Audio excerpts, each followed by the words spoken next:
inicio al evento. Buenas tardes a todos los de este hemisferio. Buenas noches los que están del otro lado. Espero que estén todos muy bien. Muchas gracias por acompañarnos. Muchas gracias a todas las empresas e instituciones que hacen posible estos eventos de Asociación Civil Río Paraná. Les voy a pedir a todos, por favor, que mantengan sus micrófonos cerrados para evitar los ruidos de ambiente. Quiero agradecer especialmente a 4 amigos que han trabajado mucho para este evento. Al señor Alberto Levi, Alberto, por acá presente, al señor Adolfo Goldberg, a León Alac, nuestro amigo que está circunstancialmente residiendo en Miami, y al señor Jorge Cohen, que es miembro de nuestra asociación. A los 4, muchas gracias, porque han colaborado y se han esforzado mucho para materializar esto. Asimismo, quiero recordarles que este evento va a estar grabado y disponible en nuestro canal de YouTube, lo mismo que todos los anteriores. Bueno, el título que nos reúne hoy es Operación Guardián de los Muros 2021. ¿Hacia dónde se dirige Israel en los frentes externos e internos?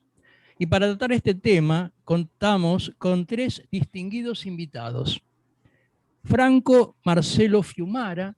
Franco es juez en lo criminal del Tribunal Oral, es doctor en ciencias políticas, doctor en ciencias jurídicas, especialista en temas aduaneros y de lavado por la Universidad de Bari, es profesor titular de cátedra de procesal penal por concurso y titular de ética y derechos humanos del doctorado de ciencias jurídicas de la UNLAM, es profesor emérito de la Universidad de Bari Aldo Moro, y es condecorado por el gobierno italiano con la Ordine de la Stella d'Italia, y también es profesor invitado de Yad Vashem en Israel. Nos acompaña también el Shaya, es analista político internacional, experto en seguridad nacional, en asuntos del Medio Oriente y el mundo árabe islámico, es periodista de Infobae, América, y columnista de revista DEF dedicada a política internacional y defensa. Y también hoy nos acompaña nuestro amigo Gabriel Ventasgal. Gabriel es periodista, escritor, fundador de Atzat Hashemi, La Cara de la Verdad, fundador de academias, es escritor, politólogo, especialista en Oriente Medio, es periodista y es quizás el israelí más reporteado por los medios latinos. El 3 de julio pasado hemos tenido otro Zoom con Gabriel.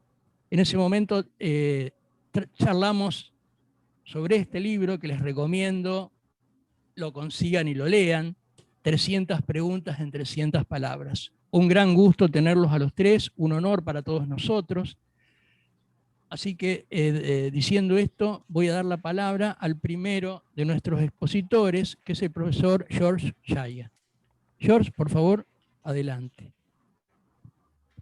Muchas gracias. Buenas tardes a todos los que se han dado cita en esta convocatoria de Zoom, en esta convocatoria de tertulia y debate.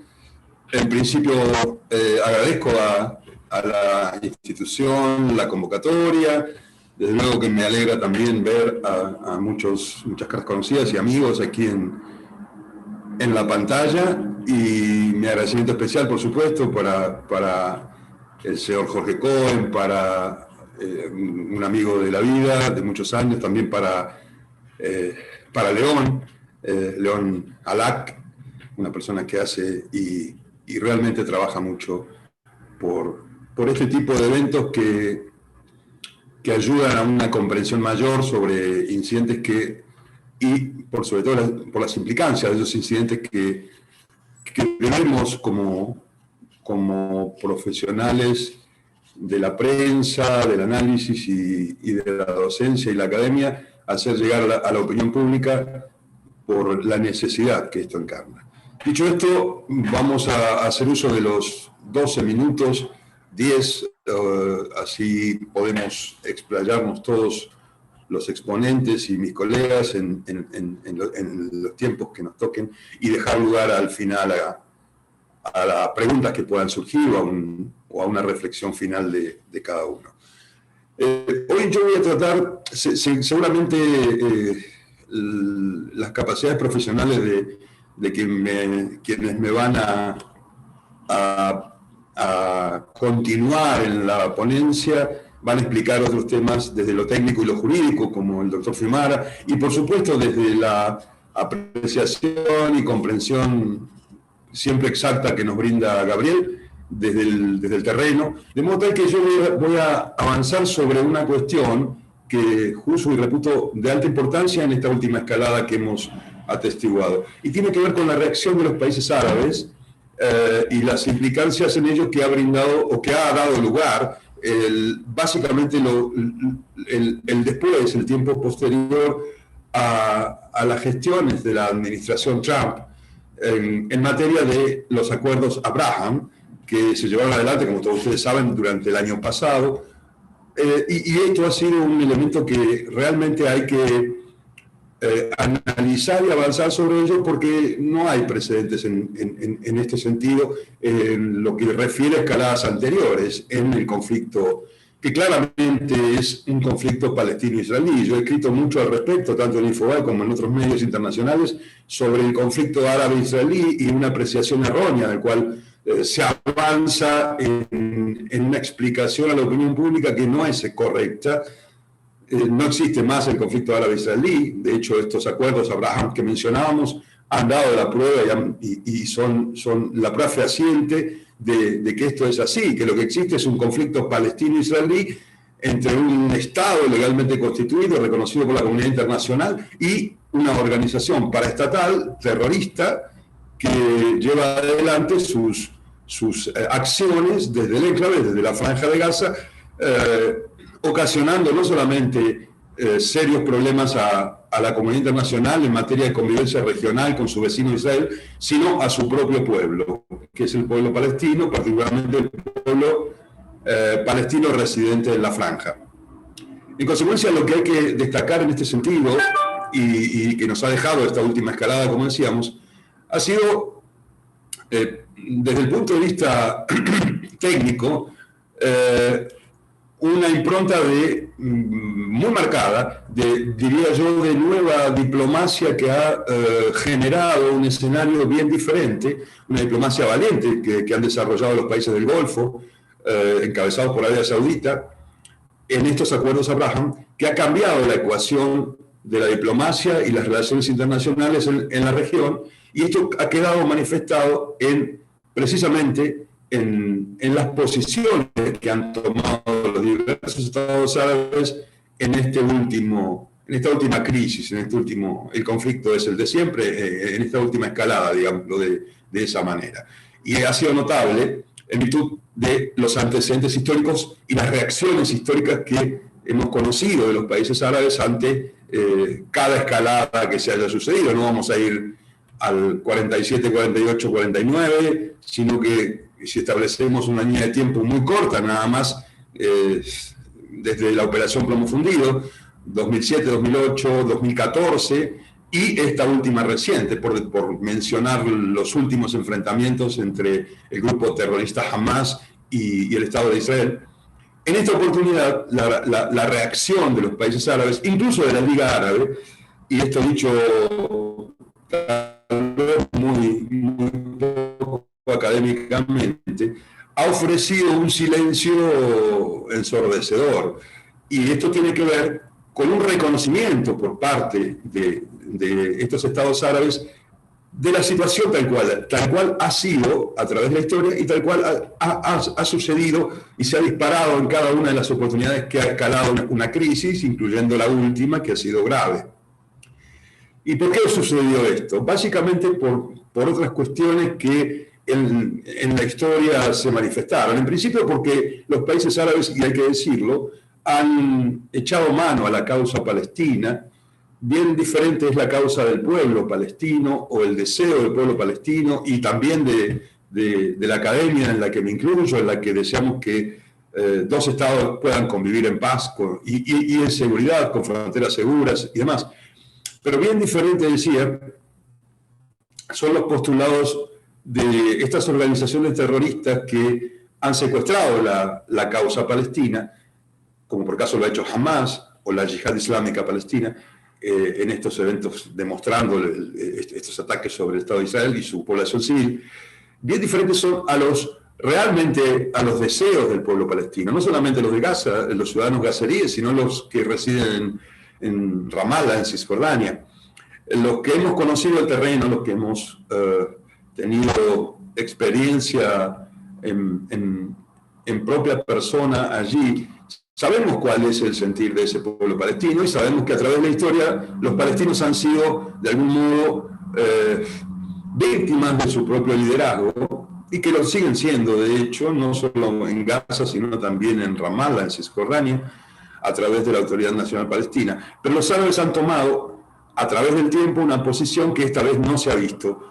¿Y cuál era la posición anterior? Resumiendo, era una posición casi compacta, expresada a través de la Liga Árabe, generalmente de rechazo a cualquier acción israelí, sin considerar los inicios del conflicto y quién era, de algún modo, el agresor primario. Casi siempre, o siempre, en las últimas escaladas, ha sido la organización terrorista Hamas, con lo mismo que ha sucedido con el Líbano, con Hezbollah, quienes se arrogan el derecho de ir a la guerra o ir a la paz y de tomar las decisiones nacionales de un pueblo que básicamente ha sido defraudado y continúa haciéndolo por su propia dirigencia política. Esa había sido la posición histórica de los árabes, con otra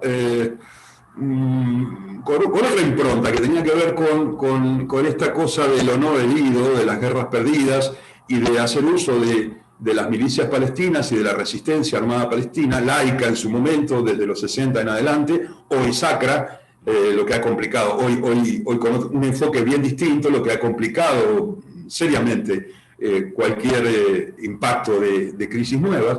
Cuando hablamos de terrorismo laico, hablo de la antigua y vieja OLP, que era un movimiento resistente, cuyas acciones armadas y terroristas también tenían otro enfoque. Después apareció cuando la Revolución Islámica, a partir de los 80, en Palestina, aparece lo mismo en el Líbano, lo que denominamos, o que tenemos que denominar terrorismo.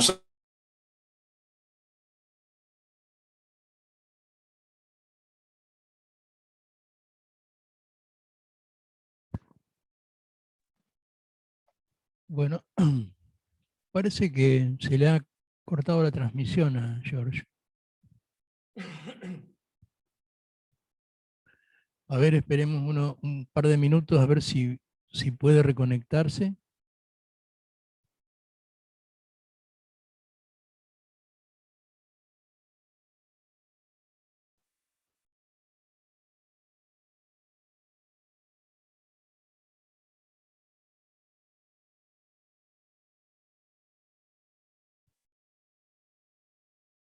Bueno.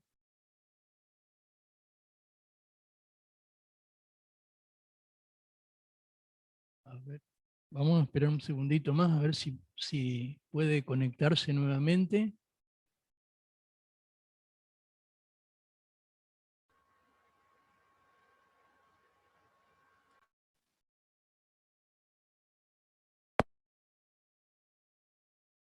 Alberto, ¿querés que le haga un llamadito? Sí, le acabo de mandar un WhatsApp.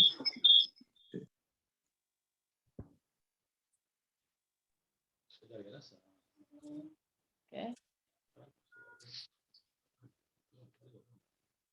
¿Cómo? Pero bueno, a lo mejor tiene algún problema más complicado. En todo caso, Franco, si te parece, continuar y esperemos a ver si Josh puede conectarse. ¿Puede ser? Sí, Alberto, ningún inconveniente, como vos me digas. ¿Sí? Perfecto. Cuando me digas, inicio. ¿Sí? Perfecto. Y bueno, avanza. Perfecto. Franco. Ahí voy. Entonces yo quiero agradecerte a vos, a toda la institución que hizo posible que estemos aquí juntos a todos los que participan en carácter de videntes, por decirlo de alguna manera. También quiero agradecer a Alberto Levi, a León Alac, y también a los dos panelistas que me acompañan, que además de ser magníficos profesionales, son grandes amigos y mejores personas. Realmente para mí es un altísimo honor. Ahora bien, cuando hemos hablado de los temas a tratar, me tocó un poquito la defensa jurídica de lo que es Israel, y quiero empaparlos a todos de alguna u otra forma, de algunas cuestiones que si bien son jurídicas, lo vamos a hablar de palabras sencillas, y tiene que ver con tres cuestiones fundamentales. Los jueces, a la hora de evaluar, también los jueces internacionales, que a eso es lo que me dedico, me dedico en esta conversación, van a evaluar pruebas. Y cuando evalúan pruebas, entre ellos hay documentos de referencias históricas y tratados, porque es lo que se debe aplicar. Bien, entonces, esto va a ser una pequeña crítica a la fiscal de la Corte Penal Internacional, Bensouda, en los errores y horrores jurídicos que cometen por algunas cuestiones que ustedes mismos van a poder dilucidar como vayamos avanzando con este tema. ¿Y todo cómo nace? Una cuestión de referencia histórica. Desde el siglo XVII, con la paz de Westfalia, cuando nace el concepto de soberanía de los estados, como lo conocemos en la actualidad. Llevamos más de 300, 400 años al respecto, como ustedes podrán ver, y esto fue evolucionando a través de todas las décadas, los siglos, y también de lo demás en la actualidad, por sobre todas las cuestiones. ¿Y qué tiene que ver? ¿Me escuchan? ¿Sí? Y con todo esto llegamos entonces al año 1899, con una cuestión que trae a colación en la actualidad y que es mencionada en la denuncia ante la Corte Penal Internacional y tiene que ver con la cláusula Martens, cuando va a dar con el derecho humanitario, derecho de guerra y también lo que nosotros llamamos crímenes de lesa humanidad. Aquí se va a celebrar, va a ser el preámbulo de la primera convención de Ginebra de ese año, que va a ser ratificada y con algunas modificaciones en el año 1907. En el orden de tratados internacionales, también tenemos que mencionar, y en especial en base a lo que estaba hablando George, a las convenciones de Ginebra, de 1864, bien antigua para el Estado de Israel, la de 1906, la de 1929, pero en especial a la de 1949, porque el Estado de Israel ya llevaba un año de su existencia, meses más, meses menos, y acá queda a colación una de las normas de esa ley, que es en que en ningún caso se podrán atacar hospitales. Esto deberá abstenerse todos los atacantes o beligerantes de perjudicar en ese sentido al enemigo, y también el tratado del respeto a los civiles y en especial también a los enfermos. Fíjense, yo le voy poniendo algunas pinceladas al respecto, que Hamas, como grupo terrorista, no respetó ninguno de estas cuestiones que le estoy mencionando. Disparó discriminadamente contra el Estado de Israel. Hemos visto las imágenes con las madres, con los bebés o los padres dentro de los hospitales, cómo iban enseguida a los refugios con los recién parturientos, y esto lo menciona explícitamente así justamente esta convención. Llegamos al año 1915 con la declaración de los aliados, en especial de Gran Bretaña, Francia y Rusia, en ese momento la Rusia zarista, cuando pone por primera vez el concepto de lesa humanidad, de lo que les estoy hablando. Bueno, así las cosas. También hay algunas cuestiones que hacen a estas leyes de guerra y al derecho justamente entre los estados y los principios jurídicos internacionales de estos tratados, y tiene que ver justamente con algo fundamental y que hace a la proporcionalidad de los estados. Israel lo hace de esta manera, respeta todos y cada uno de los tratados. Y no solo eso, sino cuando sufre sanciones tanto en el Consejo, en la Asamblea General de Naciones Unidas, o hay políticos de otros estados que no avalan la postura de legítima defensa del Estado de Israel, están incurriendo en un grosso error ideológico o conceptualmente convencido que es ideológico, político y no jurídico. Y acá la situación es pura y exclusivamente jurídica. Reitero, no política, sí jurídica. Entonces aquí habría alguna especie de complicidad al respecto, y esto va a influir en las votaciones en la Asamblea General. Ahora bien, quiero aquí agradecerle a Alberto Levi en especial, ¿no? Porque hizo un compilado de cuáles son las reglas de los comandantes, que por honor a la brevedad no puedo leerla en su conjunto, pero habla de todos los comandantes de Hamás, cómo operan territorialmente. Y van justo en contra de lo que deben hacer los comandantes, en especial manifestado en esta Convención de Ginebra que les estoy manifestando, y que tienen que estar debidamente uniformados, tienen que estar en zonas de que no haya población civil, tienen que apartarse de cuestiones estratégicas como ser hospitales o escuelas, porque tienen una prohibición absoluta para no cometer crímenes de lesa humanidad en población propia, de ser así, con su propia población que lo usan de escudos humanos. Esto está totalmente prohibido.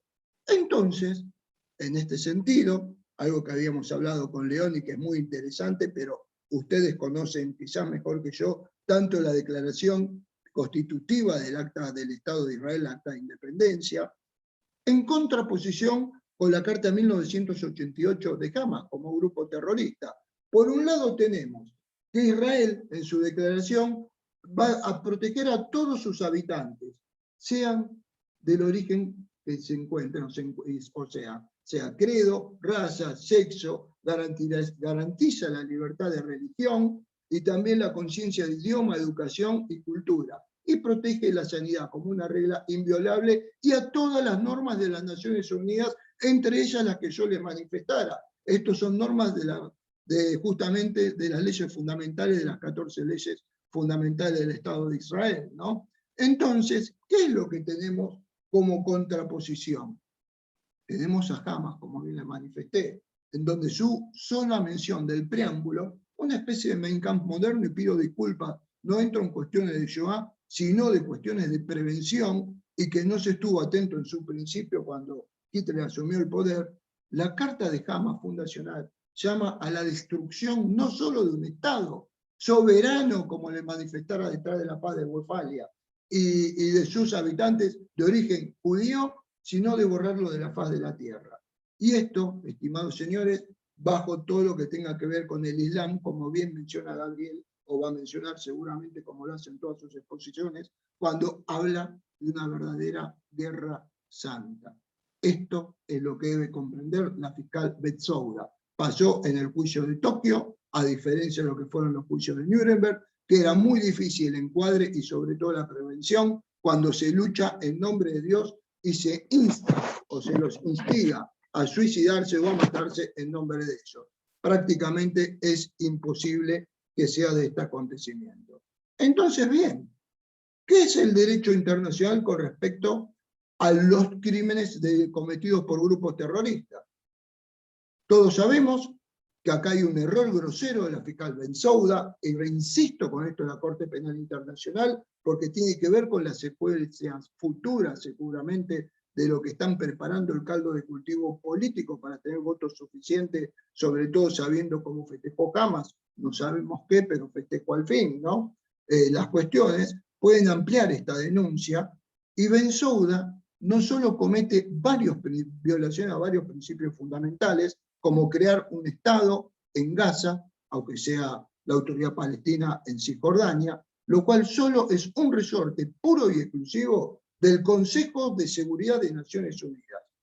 Ergo, ya hay un error, la Asamblea General solamente habilita la participación, pero Betsouda y la Corte Penal Internacional están cometiendo un delito grave y grosero al admitir a Palestina como un Estado con plenos derechos, lo cual no puede ser así en esta instancia, sobre todo cuando está gobernado por un grupo de facto como Hamás, en un territorio que, bueno, está en estado de beligerancia permanente por esos grupos.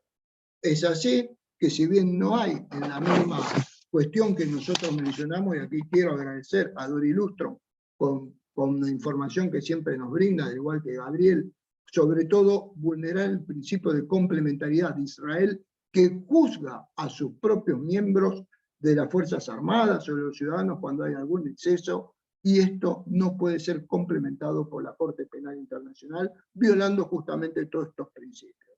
Bien, cuando hablamos de terrorismo, no tenemos una definición certera a nivel internacional en todos los tratados internacionales de lo que es el terrorismo, pero generalmente es quien infunde el terror. Y esto lo podemos ver en el estatuto para el Tribunal de Yugoslavia generado al respecto, en el fallo Galix, jurisprudencia plena, cuando infundían con sus bombardeos grupos paramilitares, como los Tigres de Arcán, en Sarajevo sobre la población civil, ejecutaban y disparaban a todo lo que era la infraestructura de esa bonita ciudad, justamente en esa época. Tanto fue así que al ver que ha habido un error de vacío legal en el Estatuto de Yugoslavia, en el de Ruanda para los crímenes de genocidio cometidos allí, sí se admitió justamente actos de terrorismo dentro de lo que fue Ruanda. Esto no es así mismo, sino que bien lo mencionan varios tratadistas internacionales de fama, que todos recurrimos generalmente a informarnos a través de ellos, y que tienen que ver actos de terrorismo dentro del concepto de guerra de agresión, que desde el año 2010 está estipulado, y sobre todo como crímenes de lesa humanidad. Y esto, estimados amigos, es lo que aconteció con Hamas, reitero, con poder territorial de facto, como grupo terrorista que atacó en una guerra de agresión al Estado de Israel con cohetes, con misiles, con globos incendiarios, y la comunidad internacional hizo oídos sordos y también cayó porque parece que la lengua estaba apoyando de alguna forma u otra al terrorismo internacional, con excepciones que todos conocemos a la fecha. Bien, ahora, quiero hablar un poquito del principio de legítima defensa, que ampara el Estado de Israel. Israel no inició ninguna guerra de agresión. Israel en el año 2005, como todos sabemos, por política del ex primer ministro de la época, Sharon, Ariel Sharon, si ustedes me van a poder corregir si es que me equivoco, justamente retiró a todos los judíos de las colonias que estaban en la zona de Gaza. Y no solamente eso, los católicos o cristianos, los más de los 4.000 que había justamente en esa franja, de origen palestino, debieron en su gran mayoría irse por la presión que impone justamente la especie de Estado Islámico gobernado por justamente esa franja de Gaza. Bien, para ir concluyendo, porque el tiempo es breve, y pido disculpas si quise compactar mucho toda esta información que hace a la defensa jurídica del Estado de Israel, y quiero decirles esto, estimados amigos. 4.000 y pico de cohetes después, y de misiles dirigidos contra la población civil, por terroristas con poder territorial de facto, que emplean tácticas militares para realizar una guerra de agresión, violando todas las leyes internacionales de guerra y humanitarias, contra un Estado legítimo y soberano, comandantes que dan orden de utilizar a propios ciudadanos palestinos como escudos humanos, con viviendas, hospitales y escuelas, queriendo eliminar a un grupo protegido por el Tratado de Genocidio de 1948, y querer borrar a un país soberano del mapa, además de atacando a cualquier poblador no judío que vive dentro del territorio del Estado de Israel. Creo que está todo dicho, amigos míos. El grupo terrorista Hamas, con poder de facto territorial, comete los 4 crímenes internacionales tipificados en el Estatuto de Roma y en las leyes humanitarias y de guerra, ambas internacionales, por lo cual la sociedad política de la ONU y el Consejo de Seguridad de Naciones Unidas, con derecho a veto o de poder sobre la marcha, poder de dar resoluciones en contrario, debe de intervenir con fuerza, decisión por el bien de la humanidad en su conjunto y por la ciudadanía civil dentro del Estado de Israel. Espero haber podido aclarar un poco estos conceptos jurídicos que a veces son un poco tensos, densos y pesados, pero quedo a disposición para responder cualquier pregunta. Muchísimas gracias. Muchísimas gracias, Franco. Muy claros los conceptos. George está, ya ha entrado. No sé, George, si querés, por favor, concluir con tu alocución. Quizás si lo haces solo con audio. He vuelto, gracias. Hubo un inconveniente con mi servidor de internet, evidentemente pues se ha caído, pero superado esto pude regresar. Sí, voy a redondear brevemente porque el tiempo no es acucia y quiero que Gabriel haga su ponencia con normalidad y tiempo. Básicamente estábamos para reconstruir un poco lo dicho anteriormente. Respecto de la posición de los países árabes, esta vez, redondeando el tema, ha habido posiciones bien diferentes a las históricas, como dije antes del incidente, y Arabia Saudita se ha expresado en su Cancillería a través de un documento por medio del cual exhortó a los demás países. Allí tengo una... ¿Ustedes me oyen bien? ¿Ustedes me oyen bien? Ok. Tengo una suerte de... Bueno, ok. Les decía, ha habido un documento que trascendió de la Cancillería Saudita sugiriendo a todos los países integrantes del Consejo de Cooperación del Golfo, entre ellos los países firmantes de los acuerdos Abraham con Israel, de mantener una situación de prudencia y silencio respecto de las acciones militares, y si bien no hubo un apoyo abierto y concreto sobre el Estado de Israel, sí la posición de Riyadh fue la de ceñirse al derecho internacional, como bien mencionaba Franco en su ponencia recién, y lo que dio lugar ha sido una posición histórica, una posición diferente que no habíamos atestiguado antes en función de los acuerdos que han marcado y han delineado un nuevo escenario político y de las relaciones internacionales que posiciona de alguna manera el accionar de este grupo terrorista paramilitar palestino en un lugar bien distinto, incluso con un impacto alto en la opinión pública, particularmente en países donde no era favorable a la posición del Estado de Israel, donde incluso se ha cuestionado el derecho a su defensa. Pudimos ver que en estos días de conflicto, en estos 11 días pasados, las situaciones en las redacciones de las agencias periodísticas y muchos de los mensajes que han llegado a la opinión pública han sido bien diferentes en el sentido de claramente que no entró en discusión todo lo que tuviese que ver con el derecho a la defensa, cuando claramente la agresión fue iniciada y desmedida, por otra parte, sobre población civil directamente, en tanto y en cuanto a las acciones de respuesta del Estado de Israel y de las fuerzas de defensa israelíes se ejecutaron básicamente sobre objetivos militares del Hamas y sobre producción de armamento y almacenes de munición.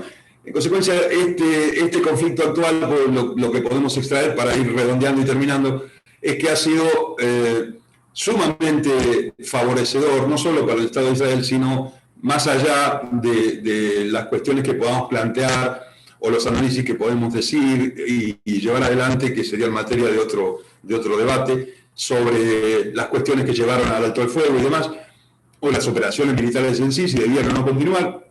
Lo que podemos decir es que la opinión pública y la reacción, particularmente en países que históricamente se han mostrado reticentes o con un rechazo abierto o constituido como neojudeófobos, por caso mucha opinión pública latinoamericana y española, en este caso ha bajado sensiblemente. En esta oportunidad la información se manejó de una forma distinta y la opinión pública no fue y ya no es, diría yo, víctima de la desinformación, en muchos casos generada en esas usinas de neojudeofobia que en los últimos años hemos visto. Yo dejo, más allá del incidente, me disculpo por la caída. Esto salió a la buena gente de Fivertel, de manera que con esto voy redondeando y dejo abierto alguna pregunta para el final, para que pueda continuar Gabriel con su exposición.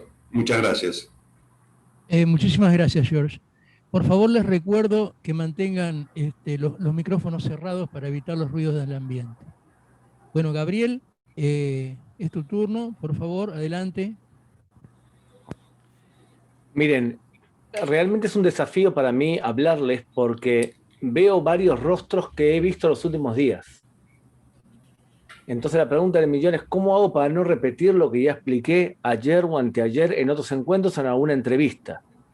Entonces voy a centrarme en 4 desafíos que tenemos a partir de ahora. No voy a volver a por qué empezó todo esto, ni por qué terminó.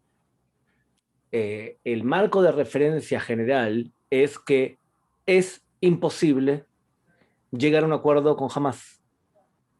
Hamás es un grupo islámico que no acepta la existencia de ningún Estado judío o cristiano en Tierra Santa Islámica. Y por lo tanto, como todo radical islámico y como todo grupo que considera que todo lo que hizo Mahoma es perfecto, lo máximo que podemos aspirar con Hamás es máximo a una utna, una tregua, copiando lo que hizo Mahoma con la tribu de Quraysh en Hudaybiyah, en el año 628, o una calma, una ta'adía, una especie de cese del fuego momentáneo basado en la amenaza. O sea, la pregunta del millón para los israelíes ahora es si hemos conseguido amenazar a Hamás, que la fuerza militar es tan fuerte para amedrentarlo, para que no nos vuelva a lanzar cohetes a corto plazo.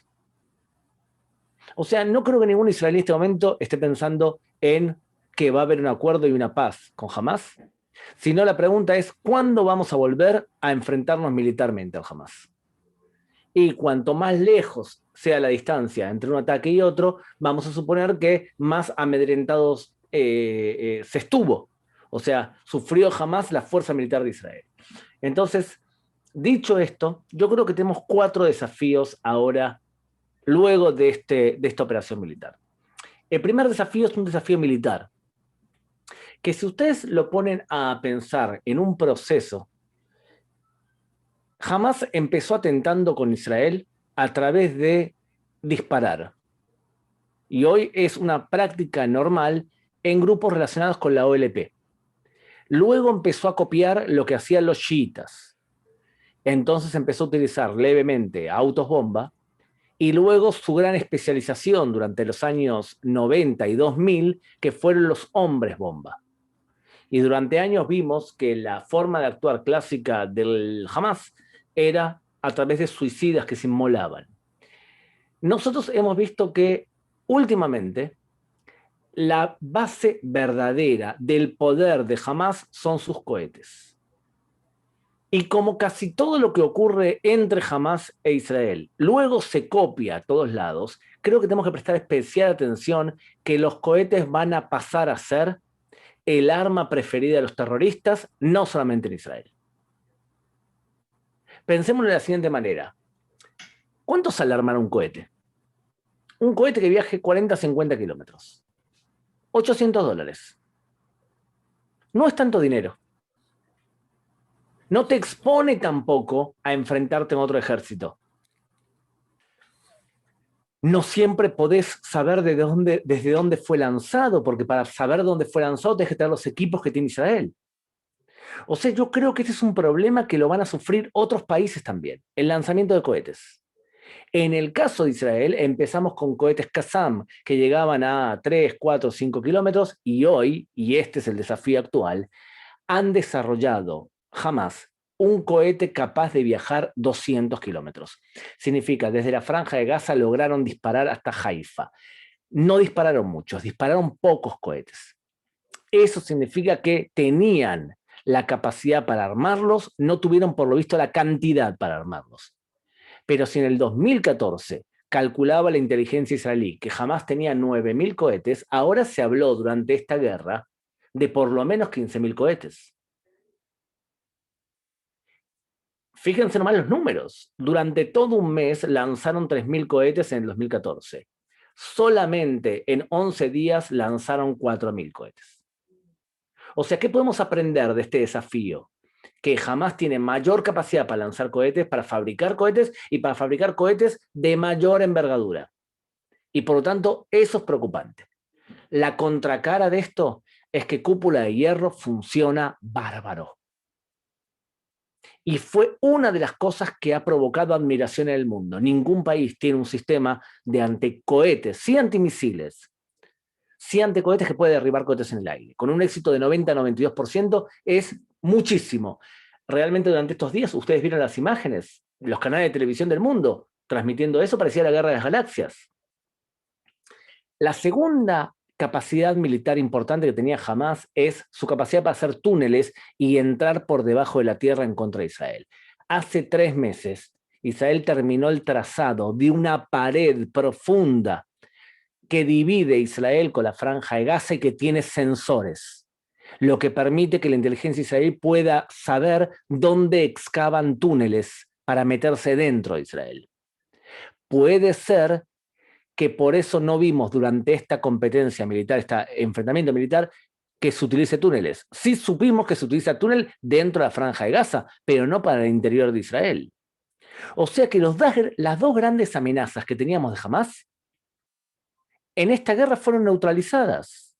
Significa cohetes y también túneles. Sí tenían túneles dentro de la Franja de Gaza, pero ya es un tema menor comparado con esas amenazas.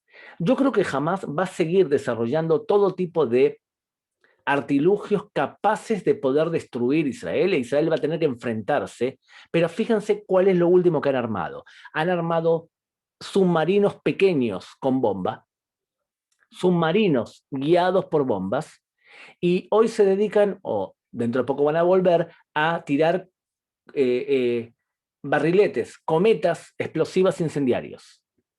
Que el gobierno israelí ha desarrollado un láser que intenta quemarlos en el aire para que no queme los campos israelíes. Fíjense, como proceso, empezamos con suicidas y coches bomba, y ahora estamos en cometas incendiarios. ¿Ven que hay una diferencia sustancial? Creo que el gran desafío de Israel va a ser seguir jugando al gato y al ratón con Hamás. Y es, ellos desarrollan algo y nosotros tenemos que desarrollar algo para poder eliminarlo, pretendiendo que la amenaza sea cada vez menor y el peligro a nuestros civiles sea cada vez menor. Ese es nuestro primer desafío. Segundo desafío, superar los días de Biden. No importa el gobierno que esté y no importa quién lo lidere. El problema que tenemos con Joe Biden es que dentro de su partido tiene una rama muy extremista que lo presiona para moverlo hacia una actitud hostil hacia Israel. Yo no creo que Joe Biden sea Barack Obama. Creo que Joe Biden es más cercano a Israel, entiende más a Israel y tiene mejor relación con los líderes de Israel. Pero, como en todos los partidos demócratas, el tema de derechos humanos y el tema de multipolaridad no funcionan bien para el Medio Oriente. Que venga una persona como Robert Malley e intente negociar con Irán bajo la premisa que se puede meter a Irán en la comunidad de las naciones, provoca muchos problemas en el Medio Oriente, provoca que los sunitas piensen que los americanos no están cumpliendo su función, y provoca también que nosotros, israelíes, pensemos que vamos a tener que tomar nosotros las decisiones militares, ya que no podemos confiar en quien debería ser el líder del mundo occidental. Por lo tanto, la pregunta del millón es, ¿cómo podemos lograr que el ala más radical del Partido Demócrata no presione al presidente para que él nos presione a nosotros? Creo que el primer ministro de Israel actuó con bastante racionalidad cuando cortó la operación militar justo cuando todavía estábamos bien posicionados en el mundo. Si hubiésemos entrado terrestremente, seguramente hubiésemos tenido más problemas y más demandas. Y también el presidente de Estados Unidos hubiese tenido que soportar más presiones internas. Lo que yo sí creo, y cada vez lo veo, por lo menos a mi criterio, con mayor claridad, es que el Partido Demócrata de Estados Unidos se va acercando a los problemas que tuvieron el Partido Laborista en Inglaterra, en donde se transformó un partido donde el antisemitismo dejó de ser un hecho aislado dentro del partido y pasó a ser parte del mainstream. Y eso es preocupante para Israel. También tiene que ver con todo un proceso en la academia que es problemático para nosotros, porque todo el narrativismo y el relativismo moral es problemático para nosotros. Y que las universidades dejen de ser un centro del conocimiento y de la búsqueda de la verdad para ser un centro de adoctrinamiento también es problemático para nosotros.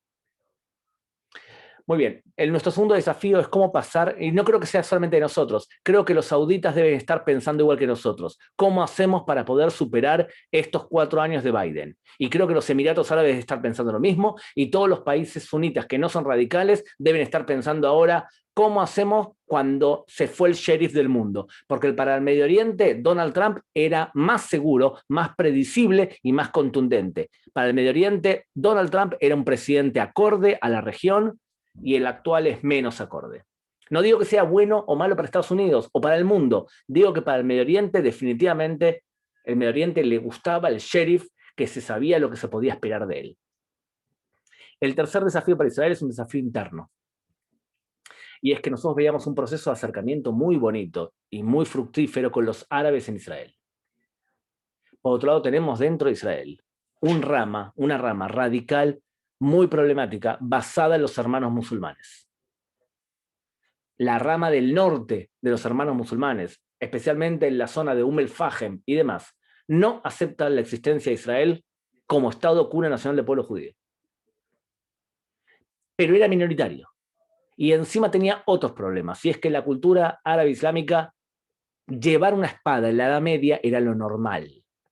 Era seguridad mínima que una persona necesitaba. Y en la actualidad, lo que es normal y mínimo es llevar un arma.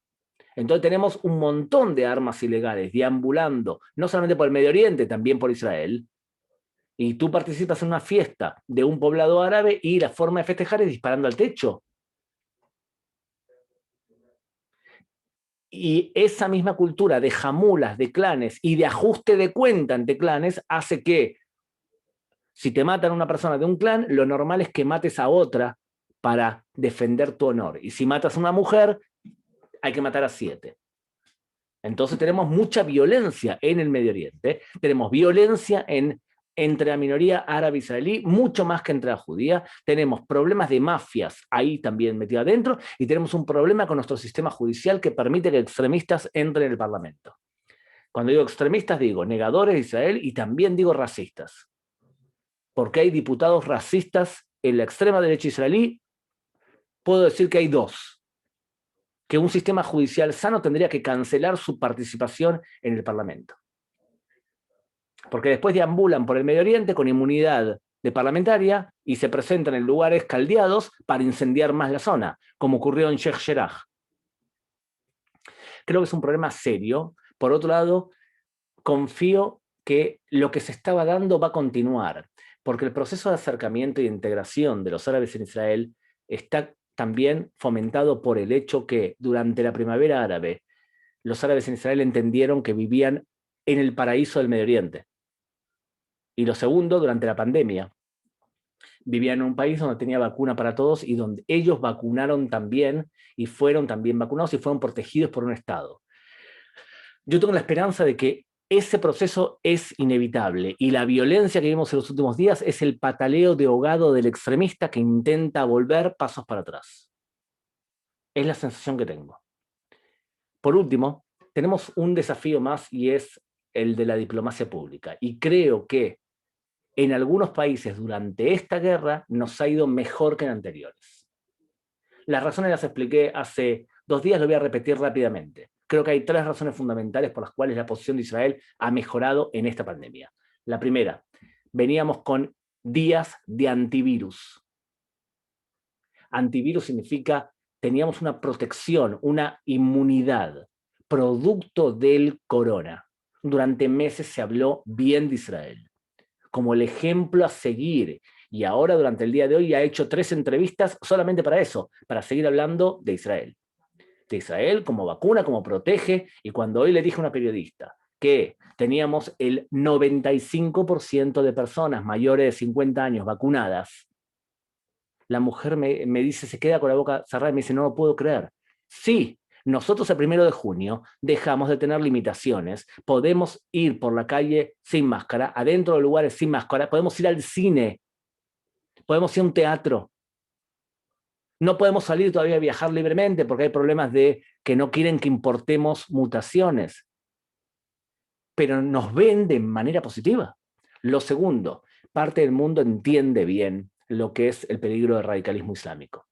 Y salvo algunos presidentes que dudan en si Hamás es terrorista o no es terrorista, solamente Hamás viola 21 convenciones internacionales en contra del terrorismo. O sea que la palabra supuesto terrorista no tiene validez.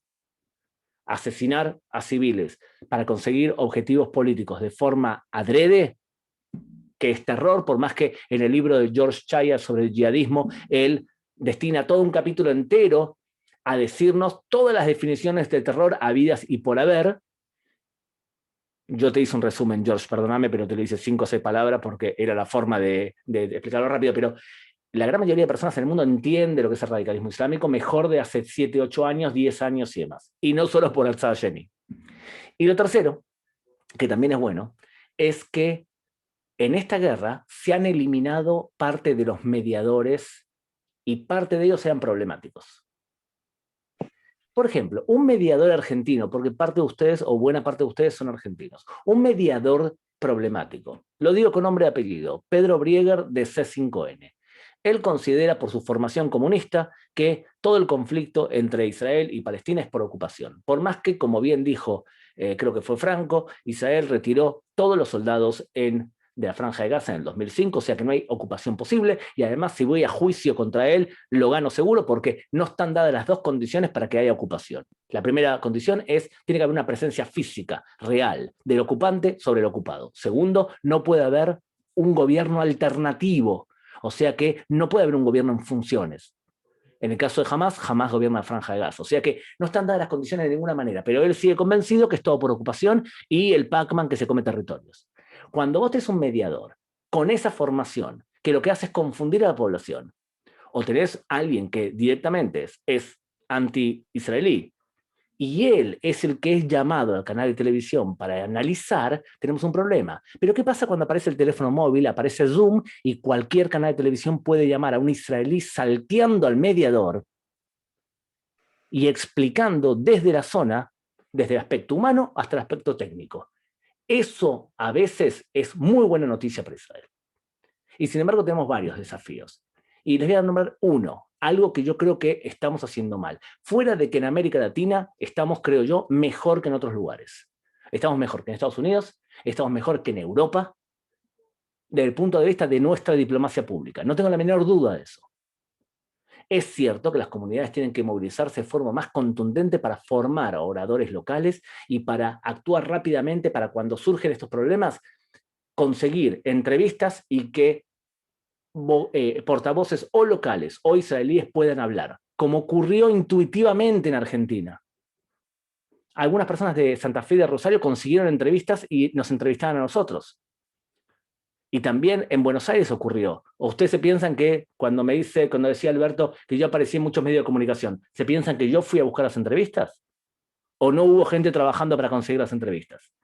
O sea que tenemos que eso sistematizarlo de forma mucho mejor. Pero hemos hecho un buen trabajo, creo yo, durante estos 11 días. De todas formas, hay cosas que lamentablemente no dependen de nosotros. Por ejemplo, que tengamos que explicar por qué Israel vuela un edificio completo donde está AP sin recibir la prueba que me diga claramente cómo explicarlo y qué es lo que había en el piso quinto, es un problema. Tenemos que tener la prueba exacta para poder enfrentarlo y decirle, señores, ustedes están defendiendo a AP cuando AP en el piso quinto pagaba los gastos comunes del edificio con un grupo terrorista que tenía ahí, estaba fabricando esto, esto y esto. Si la información la tenemos, puede ser que el ejército te diga, no queremos quemar a la fuente. Y por eso no decimos tal cual. Bueno, pero la diplomacia pública hay que saber bombardear un edificio y explicar por qué lo estás haciendo. Y en ese sentido, nosotros no siempre contamos con las fuentes necesarias. O sea, tenemos que mejorar nuestra diplomacia pública, no solamente dentro de vuestros países, sino también especialmente de Israel. Y eso que hemos hecho una mejora comparado con la guerra del 2008-2009, con la guerra del 2012, 2014 ni hablar, y ahora, mucho mejor. 4 desafíos, creo yo, que tenemos a partir de ahora. Militares, internacionales o regionales, internos dentro de Israel, y en nuestra diplomacia pública. Nada más. Bueno, muchísimas gracias, Gabriel. Muchas gracias a los 3 expositores. Hay algunas preguntas acá en el chat. Les voy a pedir, por favor, que aquellos que tengan alguna otra pregunta, la pasen por el chat. La primera pregunta que tengo acá es, es a Gabriel, entiendo, si Israel puede a través de su servicio de inteligencia detectar y destruir dónde se fabrican estos nuevos misiles. Misiles a los que vos te referiste, entiendo. Me imagino la pregunta es para mí. Sí, entiendo que a menos que Franco Fiumara, que fue un gran defensor de fútbol, él no sabe derribar cohetes, pero sabe romperle las piernas a los rivales, como buen marcador de punta. Muy bien. Miren cómo funciona. Durante los periodos de calma, el espionaje israelí junta información en lo que se llama un banco de objetivos. Entonces, informantes van buscando dónde se fabrican los cohetes, dónde los guardan los cohetes, y así el ejército acumula todos esos datos. Evidentemente, también deben tener información mucha sobre Hamas. Hezbollah. Hezbollah se calcula que tiene 150.000 a 200.000 cohetes, parte de ellos misiles, significa que tienen motor. Me imagino que Israel debe saber, y si no sabe, nuestra inteligencia fracasó. Ahora bien, la pregunta, Alberto, es, ¿estarías dispuesto a intervenir militarmente por cada información que tenés, o vas a esperar que el mundo entienda por qué estás disparando? Porque si meten cohetes dentro de una mezquita, vos podés reaccionar y atacar ese lugar. Pero ¿cómo se lo explicas al mundo? ¿Y cómo se lo explicas a la población civil israelí? ¿Y cómo le explicas que después Hamas te disparó cohetes de vuelta y estamos todos en los refugios cuando fuimos nosotros los primeros en atacar? Tenés que tener legitimidad internacional y legitimidad interna para hacer algo así. Por lo tanto, lo que tiene que hacer el gobierno de Israel es buscar información y tener un banco de datos perfecto. Que es nuestra gran pregunta, si después de los 11 días nos quedaban balas para destruir importantes. Perfecto, gracias. Hay otra pregunta, la que sigue, las dos que siguen. Dice, ¿qué pasa con el relacionamiento con los demás países árabes? Por ejemplo, Arabia Saudita. No sé si, George, ¿la querés contestar?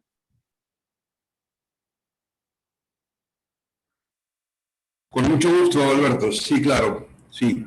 Refirió a la ponencia breve.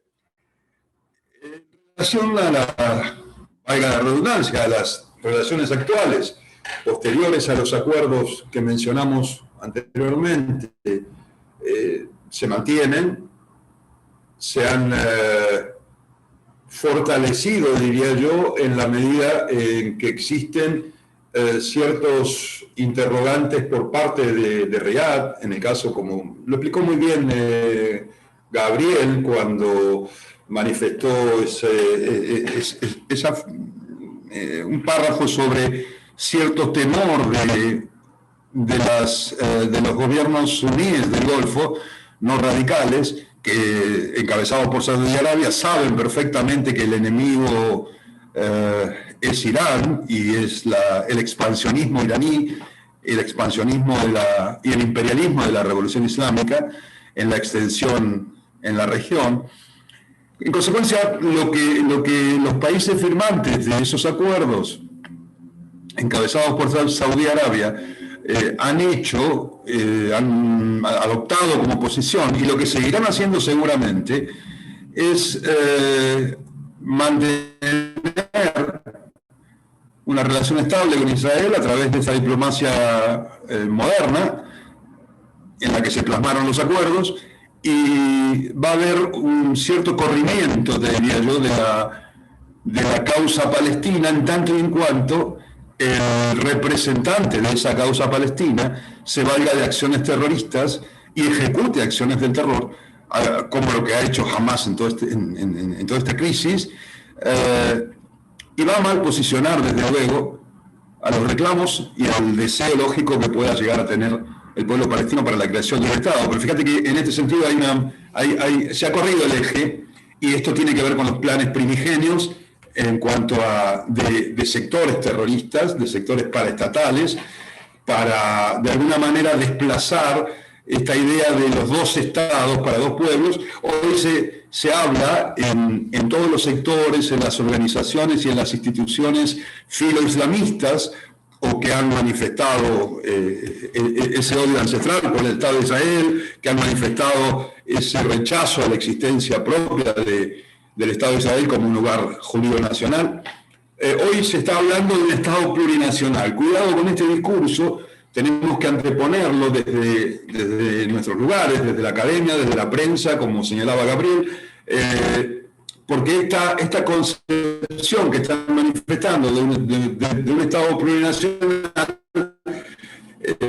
sabemos perfectamente hacia dónde, desde lo demográfico y desde una cuestión que, a mi juicio, tenemos que tener muy presente ahora, al final de esta crisis, que tiene que ver con las implicancias y los efectos que ha dejado como para que germine una tercera intifada. Hay una, a mi juicio y en mi convicción, hay una problemática social nueva que en eso, y las palabras de Ismail Haniyeh, lo mismo que de Michal desde Qatar, han marcado eso. Evidentemente, desde el punto de vista militar, cualquier aventura como esta no tiene ningún destino positivo para los palestinos, pero sí han logrado de algún modo incrustar, te diría, en el seno de la sociedad civil un elemento que pone en algún lugar controversial a la convivencia por la que se había trabajado mucho, ¿no? Entre ambos pueblos, árabes e israelíes, pueblo todo el de Israel, pero árabes israelíes y sectores judíos. Esto es lo que deberíamos tener en cuenta sobre las relaciones del mundo árabe, particularmente del arabismo sunita. Van a seguir estables y esto no tiene una incidencia negativa. Perfecto, muchas gracias, George. Hay una pregunta acá que un poco la voy a redondear y a ver si Franco te la voy a pasar, que tendría que ver con cuál es, un poco atendiendo a tu exposición, cuál es la posición de Naciones Unidas y de países como China, por ejemplo, con su apoyo a Irán. ¿Cuál es, digamos, el rol que deberían presentar ante este problema, este conflicto? Gracias, Alberto, gracias por el redondeo también, porque es una respuesta con varias aristas, ¿no? Empezando por la Asamblea General, que tiene voz, donde todos se exponen, pero que no tiene el peso debido, que es donde quizás más China puede terciar en estos apoyos, pero no tanto en el Consejo de Seguridad de Naciones Unidas, donde tiene una silla permanente que es la creación de Naciones Unidas y cuyo voto tiene derecho a veto. ¿Por qué? Porque aquí está el tejido de alianzas que tiene que tener Israel como para contrapesar con el voto de China en el Consejo de Seguridad o cualquiera de los otros países permanentes como Gran Bretaña, Estados Unidos, Francia, porque aquí tiene que entrar en juego justamente la contraposición de pesos y de equilibrios.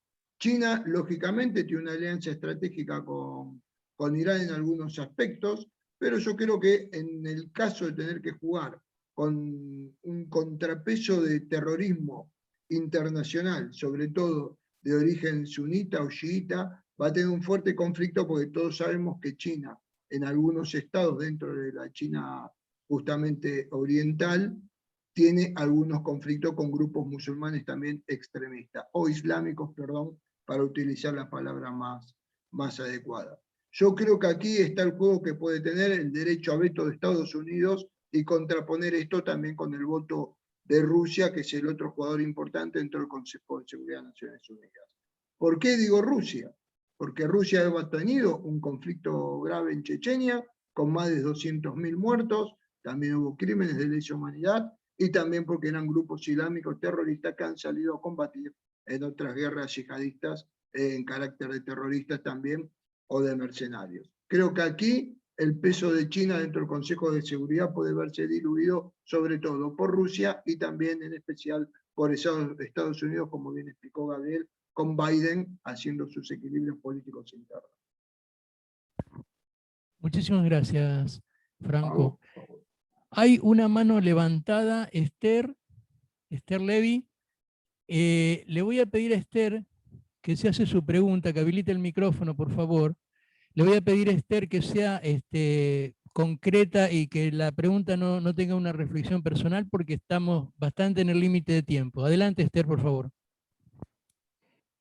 Primero, los felicito a todos los oradores. Muchísimas gracias por ampliar. Segundo, con Hamás no hay la paz. Estamos siempre con el enemigo que nunca nos va a ceder bajo ningún concepto. Mientras que esté Netanyahu, para mi criterio, que los puede manejar y los puede manifestar. En este momento en el mundo, con la pandemia, con las desgracias y con todo esto, no tenemos paz y no vamos a tener con Biden la posibilidad de hacer una seguridad. Rusia va a apoyar siempre y siempre, como ustedes lo ampliaron muy bien, a los árabes. Por lo cual, Esther, porque Esther, le pido por favor que redondee la pregunta, si es tan amable. la pregunta mía es que Israel me parece que está muy bien con el Mossad informado, trabajó muchos años, y que ellos saben dónde tienen los puntos y no matan civiles, matan solamente y los entierran en sus propios túneles. Y las armas que están proveídas, que no son fabricadas por ellos, son de Rusia. ¿Usted qué me puede contestar a esto? No sé, Gabriel. Presta atención que la gran mayoría de armas que ahora está disparando Hamás son de producción propia. O sea, lo que tenemos que tener en cuenta, muy claro, porque pasa menos cantidad de armas por abajo de la tierra que fabricaban antes, lo que pasa es que los planos de muchos de esos cohetes son iraníes, y la tecnología de este cohete de 200 kilómetros son iraníes. O sea, es fácil fabricar esas armas. El problema que tenemos nosotros es cómo hacer para bloquear la entrada de productos dobles. Les voy a dar un ejemplo. Ahora Hamás empieza a reclamar que quiere que entre cemento para poder construir sus casas. Pero el cemento lo usan no solamente para casas, lo usan para túneles. O hierro. El hierro se utiliza para poder poner las paredes, pero también se utiliza para poder hacer cohetes. Tanto es así que hay una unidad de Hamás que son buzos. ¿Saben lo que buscan? Barcos viejos en las costas del Mediterráneo para buscar hierro y utilizar ese hierro para poder hacer cohetes. O por ejemplo abono. Entonces el problema es cómo hacemos para convencer al mundo que tenemos que limitar la entrada sin que nos azoten con presión diciendo que tenemos que ayudar por razones humanitarias a Hamás. Esa dualidad lo estamos conviviendo hace años con eso, y parte del mundo empieza a entendernos y parte no nos quiere entender de todas formas, porque hay que tener en cuenta, nosotros podemos hacer mucho con la Asbará o la diplomacia pública, pero no podemos derrotar 23 años de antisemitismo. Perfecto, muchas gracias, Gabriel. Bueno, voy a dar lugar a la última pregunta. Daniel, que tiene la mano levantada, por favor, Daniel, se activa su micrófono y le pido por favor que la pregunta sea concreta. Daniel. Ok. Hola, ¿me escuchan? Sí, sí, adelante, Daniel, adelante. Buenas noches desde Israel. Los felicito ante todo.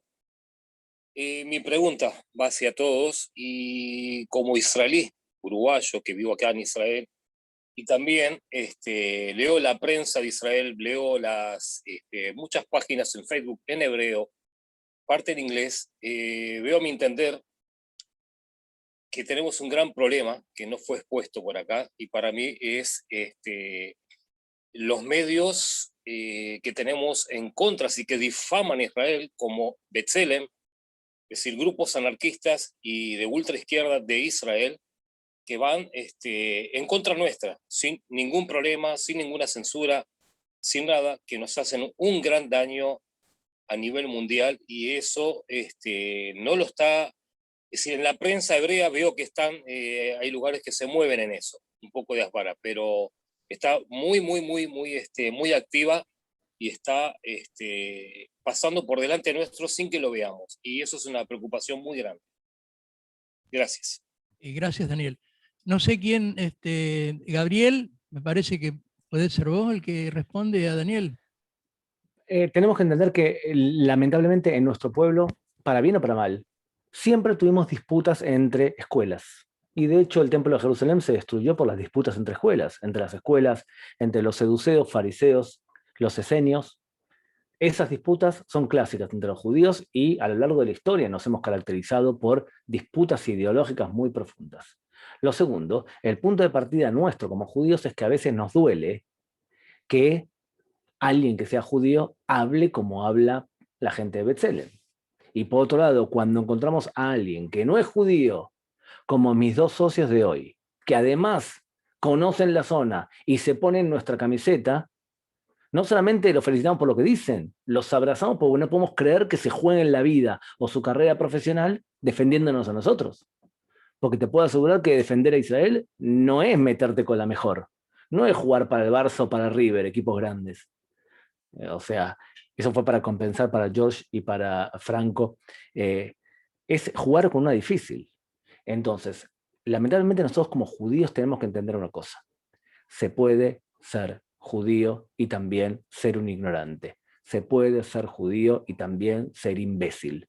Somos un pueblo normal, hay gente inteligente y hay gente como esa. Nos hace daño, por supuesto, porque lo citan como si fuese alguien de prestigio.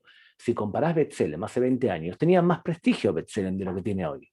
Y no solamente eso, tenemos un problema muy, pero muy serio con nuestros medios de comunicación.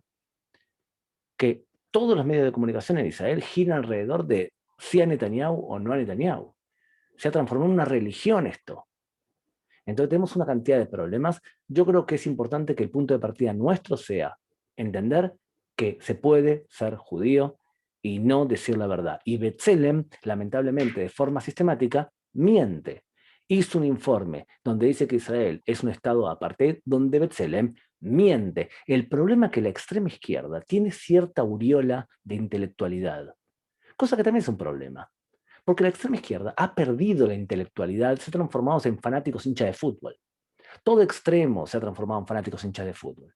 Si querés buscar intelectualidad, no lo busques ni en la extrema izquierda ni en la extrema derecha. Muchísimas gracias, Gabriel. Bueno, y ahora sí, esta es la última. Mi tocayo Alberto, por favor.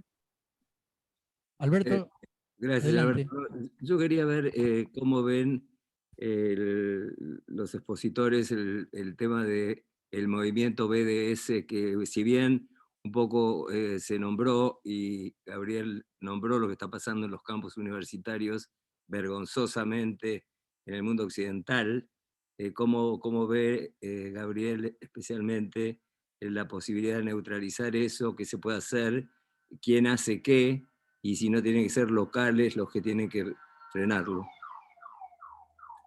Voy a responder rápido si les parece bien. Alberto, ante todo, para poder destruir o combatir el antisemitismo, tenés que educar. Y BDS es antisemitismo puro, porque querer los 4 principios que tiene el BDS, que es retirada israelí de territorios, destrucción de la valla de seguridad, que toda decisión que los judíos deciden pueda ser vetada por el 20% que son árabes. Y último, regreso irrestricto de refugiados, lo que ellos dicen que son refugiados.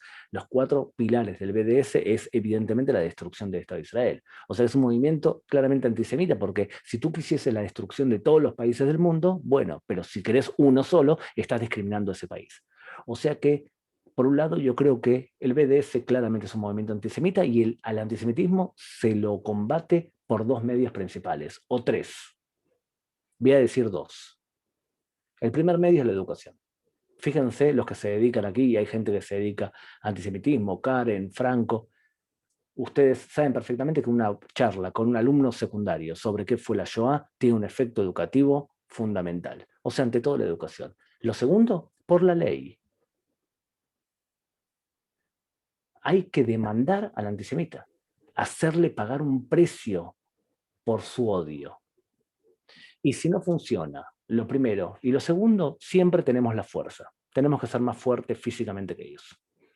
O sea, eso es nuestra parte, las 3 cosas que tenemos que tener. Ahora bien, ¿de qué forma podemos tener esperanza? Podemos tener esperanza porque Israel se ha transformado en una potencia en por lo menos 4 cosas. Somos una potencia militar, una potencia económica, o sea, podemos pagar esa potencia militar. Cuando un israelí está recibiendo de promedio de sueldo anual $46.000, significa que económicamente podemos permitirnos incluso comprar vacunas para todos de forma rápida. Somos una potencia política, muchos países nos escuchan y nos respetan y toman en cuenta lo que dicen nuestros dirigentes. Y por último, tenemos que ser una potencia moral, y en ese aspecto podemos mejorar. Cuando tú eres potencia en 4 cosas, es más fácil ganarle al BDS, y lo estamos destruyendo porque realmente no tiene ningún tipo de fuerza contra nosotros, fuera de algún tipo de declaración por ejemplo, del líder de Pink Floyd o de algún que otro líder cultural que sale en contra de Israel, como ahora el Indio Solari cuando firmó esa carta en contra de Israel. Sí, eso nos duele, pero a nivel general no nos están ganando, estamos ganando nosotros. Nosotros somos mucho más fuertes hoy que hace 20 años. Bueno, Gabriel, muchísimas gracias. Hemos ya cumplido sobradamente el tiempo que teníamos acordado. Les voy a pedir, por favor, a los 3 expositores una breve reflexión de despedida. Y bueno, Gabriel, ya que era el que tenía la palabra, y para revertir, digamos, el orden con que comenzamos, por favor, Gabriel primero.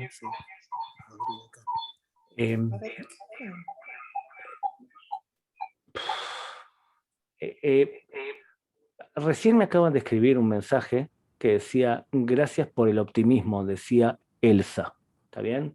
Con el optimismo. Yo creo que nosotros no podemos perder de vista justamente eso, que comparativamente en relación a otros años estamos muchísimo mejor.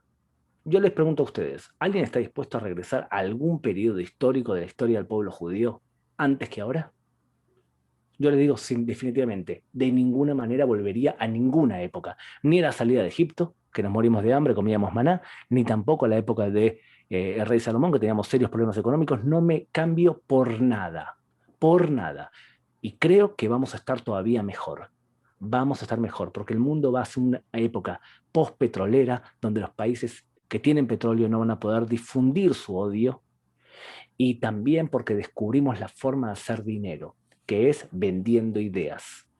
Tenemos buenas ideas y las sabemos ejecutar, y esto no va a parar. O sea que creo que tenemos que ser optimistas y no oscurecernos ante toda noticia falsa o toda noticia oscura que digan de nosotros.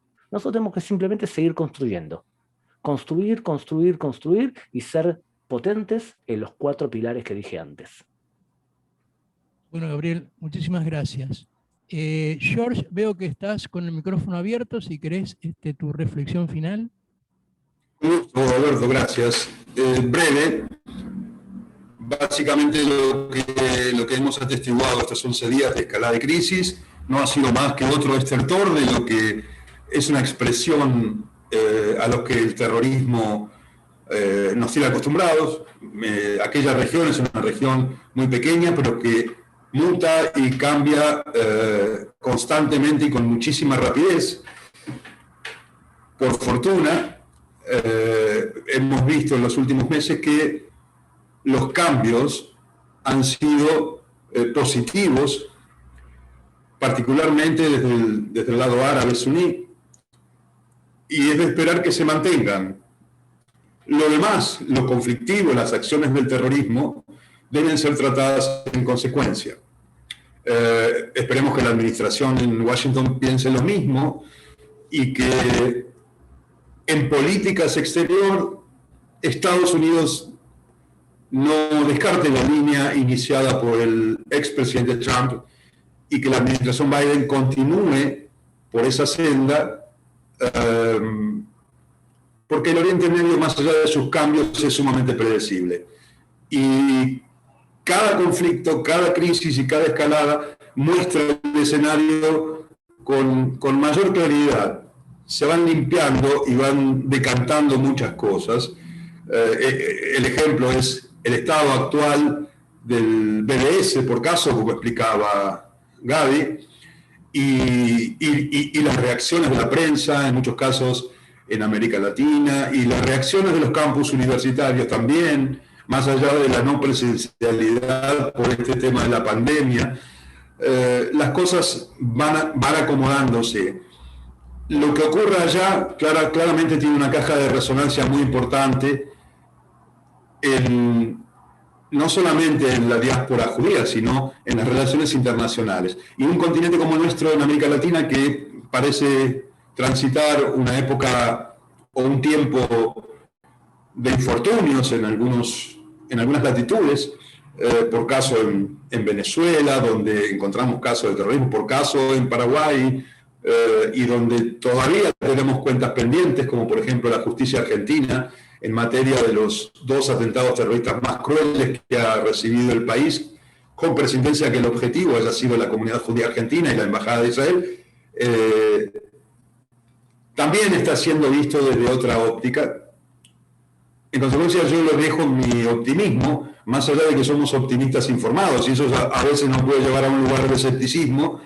Yo creo que vamos a ser testigos en el próximo decenio de cambios que en su gran mayoría van a ser positivos para la región de América Latina y para el Oriente Medio en particular también, claramente.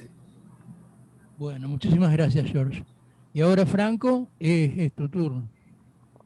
Gracias, Alberto. Quiero agradecer en nombre tuyo a todos los que hicieron posible esta reunión, esta magnífica reunión. Por eso, gracias. Toda Rabat, tante grazie. Realmente maravillosa e ilustrativa. Y quiero tomar algunas cuestiones. No hay terrorismo si no hay dinero. Eso es lógico, por más que haya ideología nefasta, como todos sabemos. Hubo una preguntita que quedó dando vuelta quizás, que tiene que ver con la triple frontera. George hizo alguna mención al respecto, y claro que lógicamente la forma de financiar los grupos terroristas salen algunos de la triple frontera, tiene que ver con el trato de personas, con el tráfico de armas, con el tráfico de drogas en especial, en lo que es retroalimentar a Hezbollah como grupo terrorista, como fue clasificado por la República Argentina, por otros estados, pero lamentablemente hay una falencia enorme en clasificar a Hamas como grupo terrorista aquí en la República Argentina, que todavía no se llegó a esa cuestión. Entonces, bien, redondeando la idea, es como bien dijo Gabriel, que es prácticamente base de mi libro y de la doctoral, que es educación en valores humanos, como el judaísmo nos tiene y nos enseñó bien a través de milenios, para toda la humanidad, y en especial justicia en tiempo y forma de ley como únicos medios de prevención que la humanidad puede conocer. Y en eso la justicia tiene que estar a la altura de las circunstancias, como todavía una fuerte deuda en la República Argentina. Por eso educación y justicia como medios tempranos de prevención es todo lo que decir. Gracias a todos los que nos acompañaron también en esta jornada. Bueno, muchísimas gracias, Franco.